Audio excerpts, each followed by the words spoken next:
어느 것 하나 이 네이티브에게 전혀 꿀리지 않는 모습을 보여주기 때문에 이런 부분들은 전혀 신경 쓰지 않고 마음 편하게 촬영하셔도 여러분들 만족하실 수 있을 거라고 생각합니다.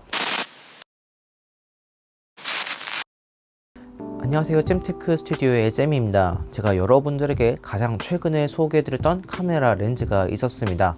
바로 이 렌즈, 시그마 최상위 렌즈 중에서 표준줌 렌즈군에 속하는 렌즈였는데요. 제가 이 렌즈를 필드에서 다양하게 써보았습니다. 사진, 영상 분야 가리지 않고 다양하게 써봤는데요. 오늘은 이 렌즈 한번 찐 리뷰를 해보려고 합니다. 지금 바로 시작해 보도록 하겠습니다. 먼저 첫 번째로 휴대성에 대해서 얘기를 해드리려고 합니다. 왜 먼저 휴대성을 얘기해 드리냐, 이 렌즈가 생각보다 꽤 많이 무겁습니다. 제가 실제로 사용을 해보니까 제가 사용하고 있는 알파7C와 이 렌즈를 비교했을 때 거의 비슷하거나 더 무거운 무게를 보여주면서 손의 피로도를 생각보다 많이 주었습니다. 미러리스 렌즈군의 렌즈들은 DSLR 렌즈군보다 조금 가벼운 느낌이 있어서, 그리고 휴대성도 더 강조한 느낌이 있어서 그렇게까지 무겁다라는 느낌의 렌즈들은 많이 사용하지 않고 있었는데, 이 렌즈는 좀 많이 무겁다는 생각이 들었습니다. 물론 다른 표준줌 렌즈군들도 비슷한 무게를 보여주고 있지만 이 렌즈는 좀 더 무겁게 느껴져서 그런지 손목의 피로도가 생각보다 많이 생기더라고요. 특히 영상 같은 경우에는 삼각대를 올려놔서 크게 무리가 없었지만, 사진은 이제 핸드헬드로 수시로 왔다 갔다 하면서 찍어야 될 경우가 정말 많았기 때문에 그때마다 이 손목의 피로감은 무시할 수 없는 조건 중 하나가 되었습니다. 이 렌즈의 단점, 그런 특징이라기보다는 전체적인 좀 특징이지 않을까 생각이 드네요. 두 번째는 이제 화질에 대해서 말씀을 드릴 텐데요. 화질 중에서 사진 파트를 먼저 말씀드리도록 하겠습니다. 사진의 화질은 정말 깔끔합니다. 알파7C가 보급형 풀프레임 바디라는 걸 감안을 해도 굉장히 퀄리티가 좋은 사진들을 보여주고 있습니다.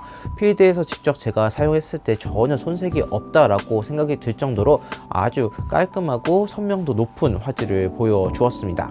전체적인 색감도 그렇고 대비도 그렇고 뭐 하나 꿀리지 않겠다라는 생각도 많이 들었지만, 진짜 마음에 들었던 점은 바로 이 칼핀, 초점이 너무나 깔끔하게 잘 맞춰져서 전체적인 느낌이 아주 깔끔하다라는 그 느낌이 정말 마음에 들더라고요. 그렇다고 화질이 변화가 된다거나 깨진다거나 이런 것도 없었고, 전체적인 모든 퀄리티들이 굳이 이 소니의 표준줌 렌즈군에 속하는 2470을 사지 않아도 이 렌즈 하나만도 충분하겠다라는 생각이 들 정도로 거의 네이티브와 서드파티의 구분이 없는 아주 훌륭한 모습을 보여줬다고 생각합니다. 자, 세 번째는 바로 이제 동영상 화질에 대해서 말씀을 드리려고 합니다. 동영상 화질 역시 사진급으로 아주 훌륭합니다. 물론 동영상의 화질 자체가 미러리스 본체, 바디에서 결정된 요소들이 정말 많지만, 이 렌즈에서도 결코 무시할 수 없는 부분이 많습니다. 그런 점을 감안했을 때라도 아주 훌륭한 소화력을 보여주고 있다라고 판단이 되었고요. 제가 직접 촬영하고 납품을 할 때에도 전혀 손색이 없고, 전체적인 화질 자체의 퀄리티가 절대 꿀리지 않겠다라고 판단이 될 정도로 아주 흡족한 모습을 보여줬습니다. 조금 더 디테일하게 보실 수 있도록 제가 여러 가지 촬영을 해봤는데, 사진과 동영상 순서대로 한번 비교해 보도록 하겠습니다. 조리개 비교도 한번 해보도록 하겠습니다. 자, 먼저 f2.8로 찍은 사진입니다. 어린이 보호와 주차 금지, 이 포커스가 맞춰진 곳에는 선명하게 잘 보여주고 있고요. 그 뒤에 보케 처리가 깔끔하게 된 걸 확인할 수 있습니다. F4로 넘어가면 조금 더 이 보케가 된 부분이 선명해지고, 역시 포커스가 맞춰진 부분은 동일하게 선명한 모습을 보이고 있죠. F8로 넘어가 보도록 하겠습니다. 확실히 뒤에 있는 부분도 잘 살아나면서 전체적인 디테일들이 살아나고 있고요. F16으로 넘어가니까 전체적인 모든 것들이 잘 살아나면서 포커스가 잘 맞춰지고 화질도 굉장히 선명하다라는 것을 확인할 수 있는 사진이 되겠습니다. f2.8로 찍은 영상입니다. 자, 포커스가 맞춰진 부분 제외하고 보케가 잘 이루어진 걸 확인할 수 있고요. 칼핀이라고 생각이 들 정도로 아주 훌륭한 초점을 보여주고 있습니다. 자, 이번에 F4로 올려보도록 하겠습니다. F4로 올리니까 보케가 된 부분이 살아나는 걸 볼 수가 있고요. 여전히 포커스가 맞춰진 부분은 아주 깔끔하고 선명한 화질을 보여주고 있습니다. F8로 넘어가니까 이제 뒤에 있는 신호등 부분이 조금 살아나는 걸 확인할 수가 있고요. 뒤에 간판들도 어느 정도 좀 선명하게 보이는 걸 확인할 수가 있게 되겠죠. F16으로 넘어가니까 전체적인 모든 디테일들이 잘 살아나는 걸 확인할 수 있었습니다. 게다가 렌즈 필터에 묻은 먼지까지 확인할 수가 있게 되겠습니다. 네 번째는 초점 맞추는 속도에 대해서도 얘기를 해봐야 될 것 같네요. 네이티브와 서드파티 렌즈의 가장 핵심적인 부분이 바로 이 초점 잡는 속도, AF 속도가 가장 중요한 요건이 되겠습니다. AF 속도는 네이티브 렌즈는 정말 더할 나위 없을 정도로 아주 빠르고 정확하고 훌륭한 AF 속도를 보여주고 있습니다. 그럼 이 서드파티인 시그마 렌즈도 그렇게 작동을 하냐? 저는 개인적으로 그 급이라고 생각이 들었습니다.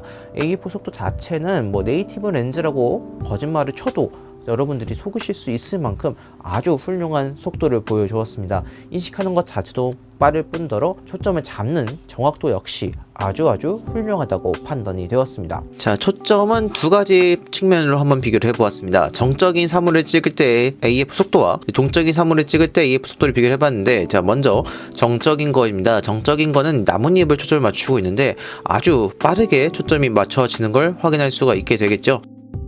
자, 이번엔 동적 초점을 한번 해보도록 하겠습니다. 지나가는 차량에 초점을 맞추고 한번 제가 초점을 계속 맞췄는데 아주 깔끔하고 완벽하게 초점이 맞춰지는 걸 확인할 수 있었습니다. 자, 또 다른 차량으로도 한번 비교를 해보았습니다. 정확하게 잘 맞춰지는 걸 확인할 수 있게 되겠습니다. 자, 다음으로 한번 가격도 여러분들에게 말씀을 드려야겠죠.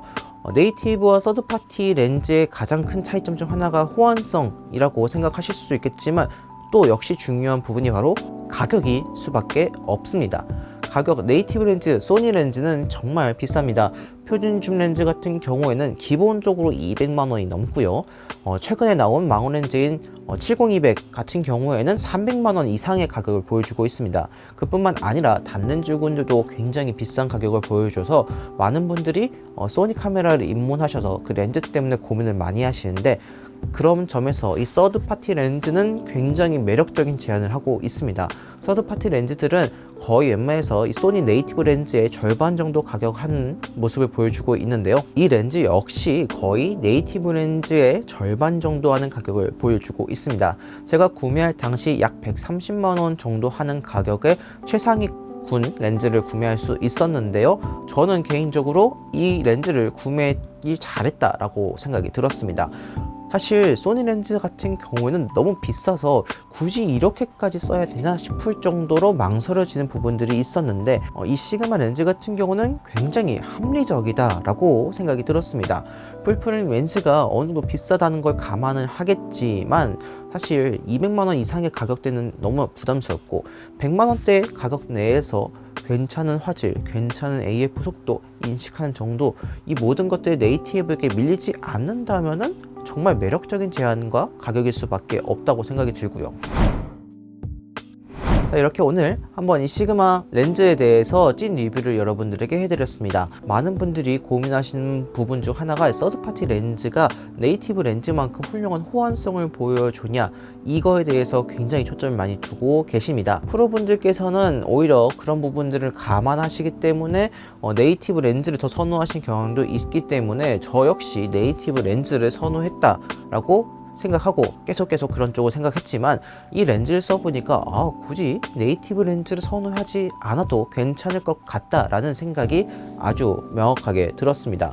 시그마 렌즈 자체의 색감이라든지 제가 시그마 자체의 이 브랜드가 보여주는 화질, 모든 것들을 좀 선호하는 편도 있긴 있겠지만 방금 말씀드렸던 AF 속도라든지 인식하는 정도라든지 화질이라든지 어느 것 하나 이 네이티브에게 전혀 꿀리지 않는 모습을 보여주기 때문에 이런 부분들은 전혀 신경 쓰지 않고 마음 편하게 촬영하셔도 여러분들 만족하실 수 있을 거라고 생각합니다. 그리고 정말 중요한 점은 역시 이 가격이 되겠죠. 가격은 거의 네이티브 렌즈의 절반 정도 하는 가격이기 때문에 사실 가성비 측면 생각한다면 이 서드파티 렌즈인 시그마 렌즈만한 렌즈는 없을 거라고 생각합니다. 게다가 소니 렌즈 같은 경우에는 당연히 너무나 비싼 가격을 보여주고 있기 때문에 가격적인 부분에서 좀 어려우신 분들은 과감하게 이 시그마 렌즈를 구매를 하셔도 충분히 만족하실 수 있지 않을까라고 생각을 합니다. 오늘은 여기까지입니다. 이 영상을 보시고 도움이 되셨다면 좋아요와 구독 버튼 눌러드리기 부탁드립니다. 감사합니다. 이상 잼이었습니다.